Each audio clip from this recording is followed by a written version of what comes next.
Assalamualaikum warahmatullahi wabarakatuh. Di sini saya akan menjelaskan artikel yang berjudul Peran Anjuran Physical Distancing dalam Meminimalisir COVID-19 di Indonesia. Oleh saya sendiri, Hendi Bagus Susanto, Program Studi Teknik Industri Fakultas Teknik Universitas Brawijaya. Untuk poin-poin yang kita bahas saat ini, yang pertama ada pendahuluan, selanjutnya ada tujuan, lalu pembahasan, dan terakhir yaitu kesimpulan. Yang pertama yaitu pendahuluan.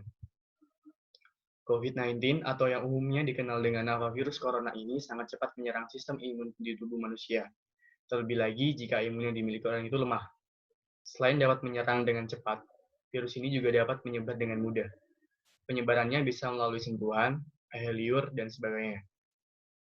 Untuk saat ini, Indonesia masih menjalani sistem physical distancing yang dirasa lebih efektif dengan keadaan Indonesia dalam menghadapi pandemi COVID-19 ini. Kegiatan physical distancing yang saat ini sedang diterapkan pemerintah Indonesia dibuat setelah melihat adanya peningkatan jumlah kasus positif COVID-19 yang bertambah setiap harinya. Selanjutnya ada tujuan. Untuk tujuannya sendiri, yang pertama ada memahami pentingnya kegiatan physical distancing dalam pandemi COVID-19. Yang kedua ada kelebihan dan kekurangan yang diperoleh dalam menerapkan kegiatan yang berkaitan dengan physical distancing.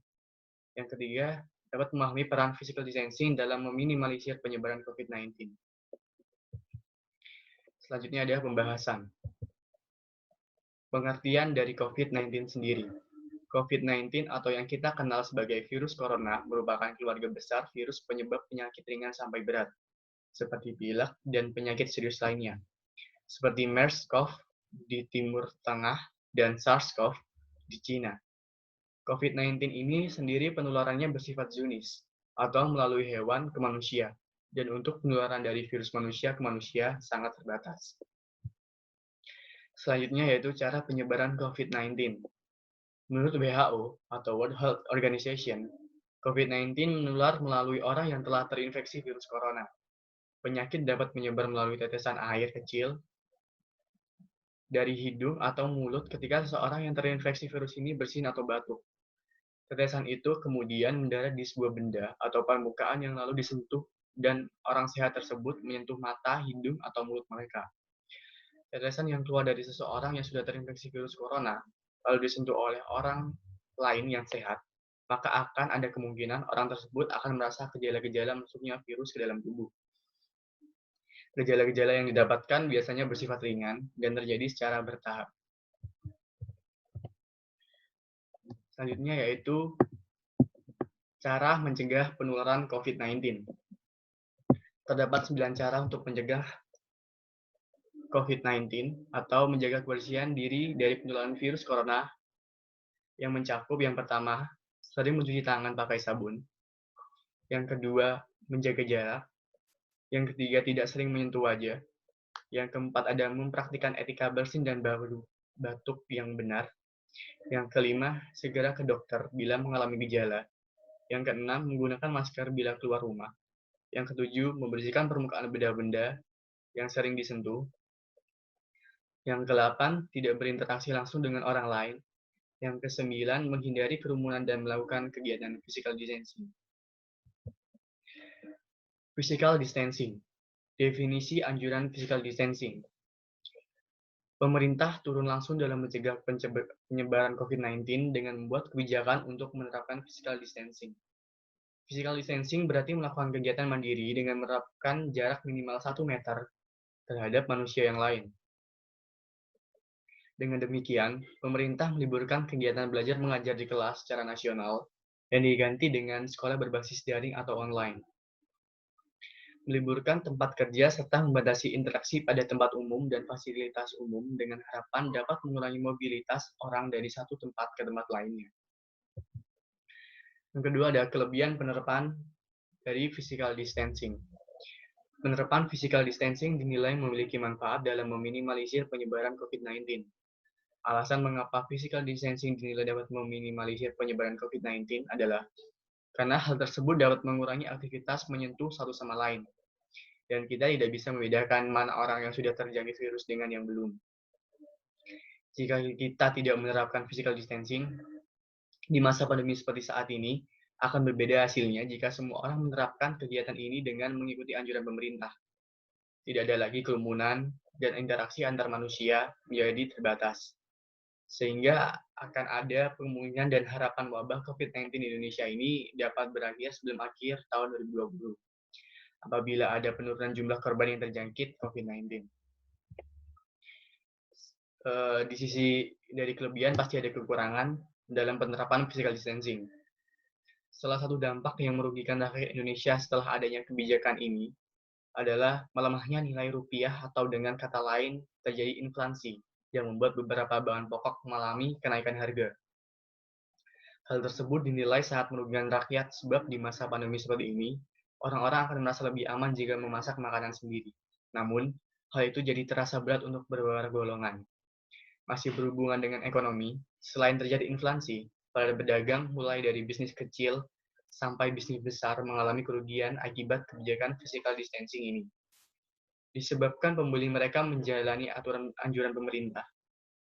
Akibat dari kerugian tersebut, banyak juga perusahaan yang mengurangi tenaga kerja karena tidak mampu untuk membayar gaji karyawan apabila pemasukan tidak sesuai target. Selanjutnya yaitu peran physical distancing dalam meminimalisir penyebaran COVID-19 sendiri. Nah, peran physical distancing di sini, kegiatan yang saat ini sedang diterapkan pemerintah Indonesia dibuat setelah melihat adanya peningkatan jumlah kasus positif COVID-19 yang bertambah setiap harinya. Kegiatan ini dilakukan dengan harapan dapat meminimalisir penyebaran COVID-19 yang terus bertambah. Pada saat memasuki bulan April, pemerintah menambah satu lagi kebijakan, yaitu PSBB atau pemberhentian skala besar-besaran di beberapa kota besar yang memang memiliki jumlah pasien positif COVID-19 yang lumayan besar.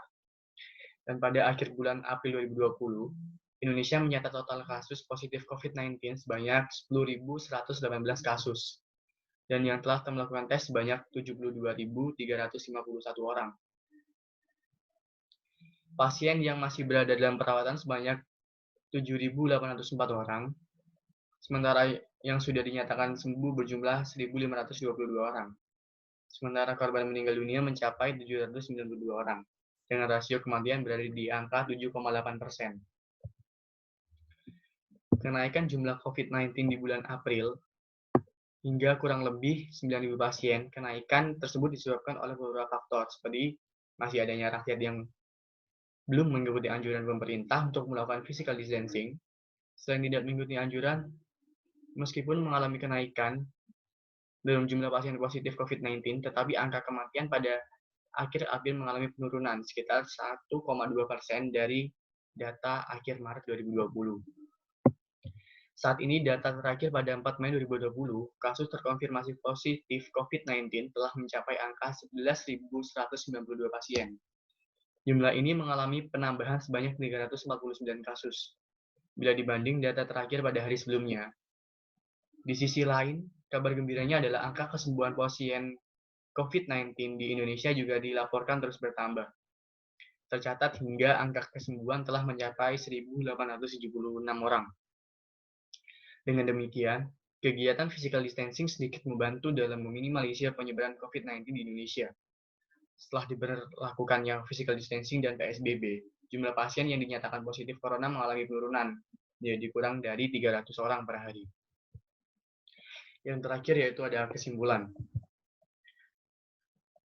Untuk kesimpulan sendiri yaitu penerapan physical distancing di Indonesia yang dimulai pada pertengahan bulan Maret sampai awal Mei 2020 dapat menekan penurunan jumlah pasien positif COVID-19. Penerapan ini walaupun tidak efektif secara menyeluruh, tapi cukup untuk dijadikan cara paling memungkinkan dalam menghadapi wabah COVID-19. Mengingat di Indonesia beberapa orang masih kesulitan untuk mendapatkan penghasilan.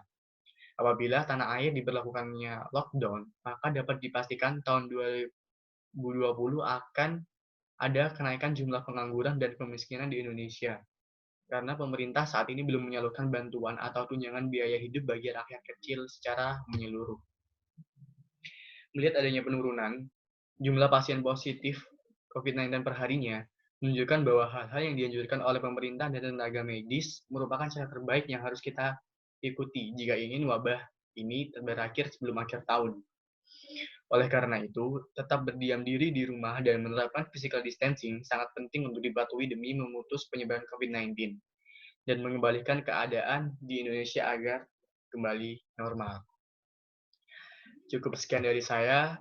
Saya mohon maaf apabila ada kesalahan kata maupun kesalahan materi yang saya sampaikan. Selebihnya terima kasih. Wassalamualaikum warahmatullahi wabarakatuh.